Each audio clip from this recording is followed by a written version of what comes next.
河边的错误大家都看了吗？相信很多观众都是一脸懵走出影厅的，因为整部故事的结构看似有理有据，实则充满了蹊跷。在河边发生的命案，还有主人公马哲的疯癫，似乎在告诉观众，河边不仅仅是个错误，还是个巨大的谜团。仔细回想一下，似乎所有角色都是带着神秘色彩的。幺四婆婆是村里的孤寡老人，老伴几年前就去世了，而她这一生并没有生子。膝下倒是有个疯子，但这孩子是她捡来的，看着可怜，这才带回了家。谁能想到养子竟然成了杀害她的凶手，这也就罢了，关键老太太遇害的那一天，明明有好几个人都看见了，可他们就是不肯报警，最终还是一个蓝衣小男孩主动告诉的父亲，父亲这才带着他报了案。大人看见尸体之后，本能的反应都是逃跑，怎么可能选择报警？万一被当成嫌疑人，那反而得不偿失了。可这个小男孩在看到死尸之后，不但没有逃跑，而是选择回家告诉父亲。除此之外，他还告诉了好几个小伙伴，拉着大家一起来看尸体。那些比他年龄大的孩子都被吓破了胆，可从始至终，小男孩的表现都是非常镇定的。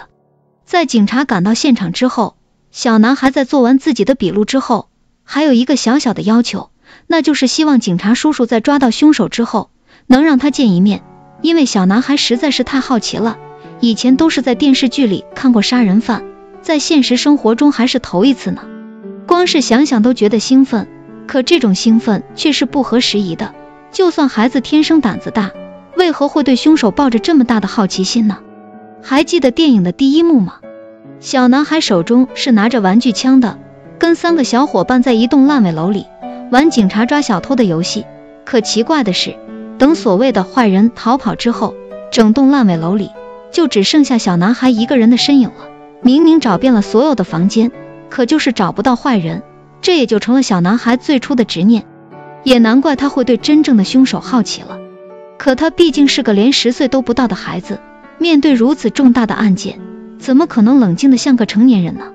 关键是成年人在看见尸体之后，都没有小男孩这般兴奋，总觉得小男孩是个非常奇怪的角色，似乎是马哲小时候的影子，看似淘气胆大，实则就是孩子中的疯子。